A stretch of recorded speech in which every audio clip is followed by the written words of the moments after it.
Bagaimana menyikapi syubhat sebagian ahlul bid'ah yang membawa dalil-dalil yang di situ dia menyatakan bahwa bid'ah itu boleh selama hasanah. Buktinya ada beberapa ibadah para sahabat melakukannya sedangkan Nabi belum mengajarkannya. Betul kan? Ini maksudnya. Apa contoh? Banyak katanya. Apa diantaranya? Nabi nggak pernah salat tahajud, nggak pernah salat tahiyatul masjid. Berarti melakukan salat tahiyatul masjid bid'ah dong. Anda yang bid'ah. Kalau bid'ah, maka dari ujung kaki Anda sampai ujung rambut Anda bid'ah katanya. Masya Allah. Udah jelas-jelas dalam Sahih Bukhari dan Muslim dari Abi Qatadah Al-Ansari radhiyallahu anhu terkait salat tahiyatul masjid. Nabi menyatakan, "Idza dakhala ahadukumul masjid fala yajlis hatta yusalli raka'atain." Apabila salah satu di antara kalian masuk ke masjid, jangan dia langsung duduk sampai dia salat 2 rakaat. Ini hadis, kok dibilang bid'ah? Yang namanya hadis Nabi definisinya kata Imam Ibnu Hajar Al-Asqalani, ma udhifa ila Nabi sallallahu alaihi wasallam min qaulin aw fi'lin aw taqririn aw sifatin khuluqiyyatin aw khalqiyyah. Sesuatu yang dinisbatkan kepada Nabi, ucapan, perbuatan, ikrar atau sifat postur tubuh beliau atau sifat akhlak beliau. Itu namanya hadis. Ini ucapan Nabi, hadis bukan? Hadis kok dibilang enggak ada petunjuk dari Nabi? Salat kurang jelas, hadis perintah lagi, ya kan?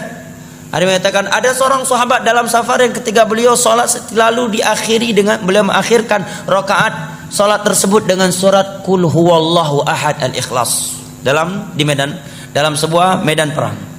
Sampai-sampai sahabat pulang melapor kepada Nabi, wahai Rasulullah, si fulan ini amir kami ini dan ru kami ini setiap kali salat mengakhiri rakaatnya dengan surat al-Ikhlas.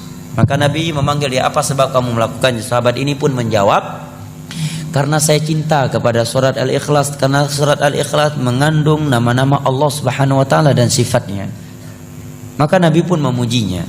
Hadisnya dalam Sahih Bukhari atau dalam Sahih Muslim. Katanya hadisnya ada sahabat melakukan ibadah sebelum Nabi mengajarkannya. Baik. Bilal ibnu Abi Rabah katanya salat wudu 2 rakaat setelah wudu. Buktinya ketika Nabi bertanya, wahai Bilal, aku mendengar suara teropakmu dalam surga, amalan apa yang kau lakukan? Dia menjawab, aku tidaklah berwudu kecuali aku salat 2 rakaat. Nah, ini boleh melakukan ibadah sebelum ada dalilnya, yang penting tujuannya baik. Masya Allah, orang dengar mantap ini, buatlah. Kalau seperti itu zuhur 8 rakaat tujuannya baik. Siapa yang bisa membawa ayat dan hadis bahwa ada larangan jangan sholat zuhur, bunyinya jangan sholat zuhur lebih 4 rakaat, saya kasih uang. Tapi kalau nggak bisa Anda kasih uang balik, itu namanya judi, nggak boleh. Ada untung rugi. Ya, nggak ada kan larangan sholat zuhur lebih dari 4 rakaat. Silakan buka 30 juz Al-Quran, seluruh kitab hadis nggak ada. Yang ada perintah sholat zuhur mengikuti Rasulullah dan beliau nggak pernah lebih dari 4 rakaat. Adapun 2 hadis tadi, jawaban yang pertama, siapa bilang Nabi tidak menganjurkan salat wudu, salat 2 rakaat setelah wudu? Dalam hadis Bukhari Muslim dari Utsman bin Affan, setelah beliau mempraktekkan sifat salat Nabi, ya kemudian beliau menyatakan, demikian aku melihat Rasulullah sallallahu alaihi wasallam berwudu. Setelah beliau berwudu, beliau menyatakan, man tawaddaa nahwa wudhu'i hadza thumma shalla rak'atain la yuhadditsu nafsahu fihima illa ghufira lahu ma taqaddama min dzambihi. Nabi menyatakan, barang siapa yang berwudu seperti wuduku ini, kemudian dia salat 2 rakaat dengan khusyuk, tidak melalaikan dirinya dalam 2 rakaat tersebut, melainkan akan diampuni dosa-dosanya telah berlalu. Ini hadis. Dan Nabi udah salat dari semenjak di Mekah. Mungkin nggak Nabi sholat di Mekah tanpa wudhu? Subhanallah. Itulah kalau sudah hawa nafsu yang bermain, jamaah. Jawaban berikutnya, ikrar dari Nabi, dan ikrar bagian dari hadis, dan itu di masa wahyu.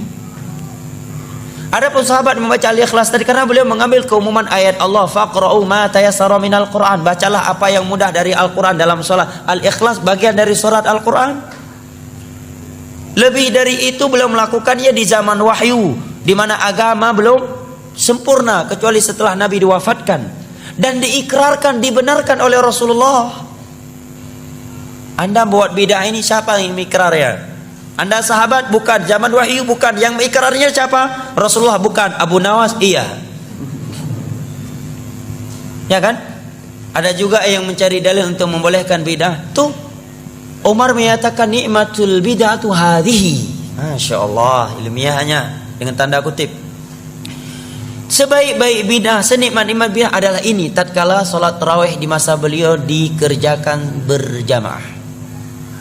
Jawaban kita, itu Umar. Pertama kita jawab, biar lebih telak lagi. Itu Umar, Anda Umar. Anda Umar, tapi Umar akhir zaman. Satu. Kedua, Umar termasuk khulafa ar-rasyidin yang ada perintah dari Nabi untuk mengikuti sunnah mereka. Tiga. Apakah yang dikatakan oleh Umar itu sama sekali tidak ada di masa Nabi? Ada. Nabi sholat 3 malam berturut-turut tarawih berjamaah. Kemudian beliau berhenti.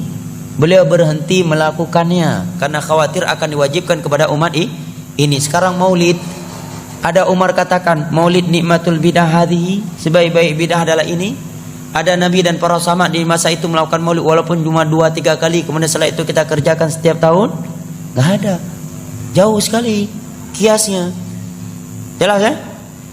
Kemudian ada yang membawa dalil juga, lah Utsman bin Affan itu mengumpulkan Al-Quran 30 juz, masa Nabi kan belum ada.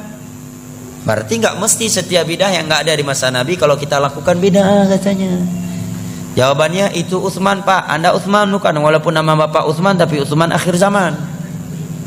Kedua, Utsman khulafa ar-rasyidun yang ada perintah khusus dari Nabi untuk mengikuti sunnah mereka.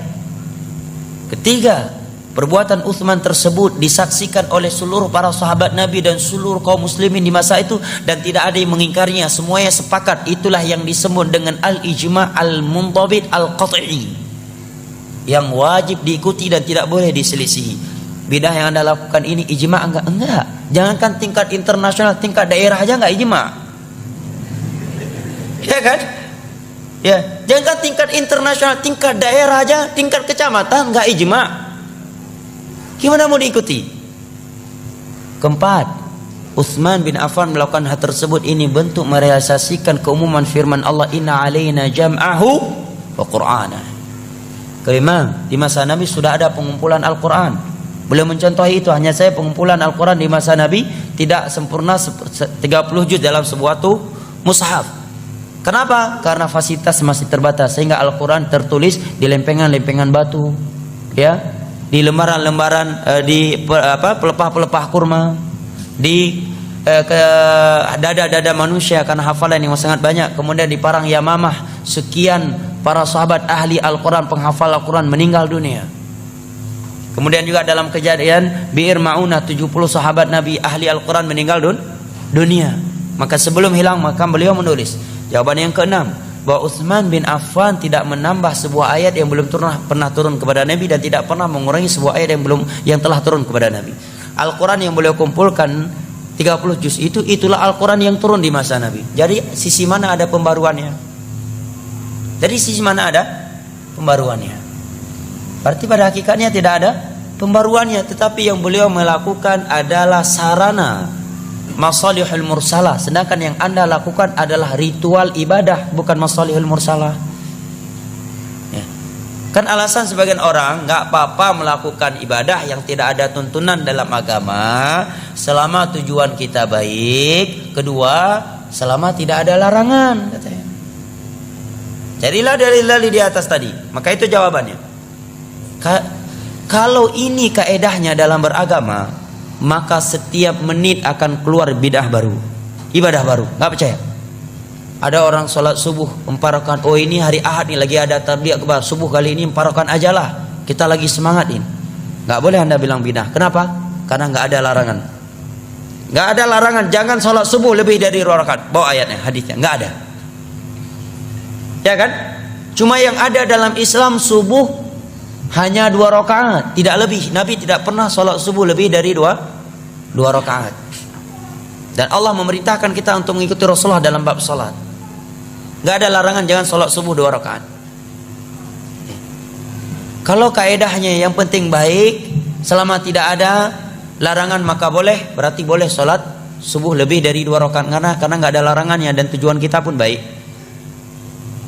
Datang satu orang lagi mau masuk rumah baru, tahiyatul rumah dululah 2 rakaat.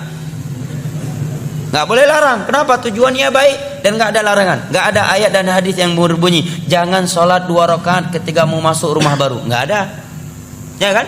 Yang satu lagi baru beli fortune baru, tahiyatul fortune dulu 2 rakaat lah.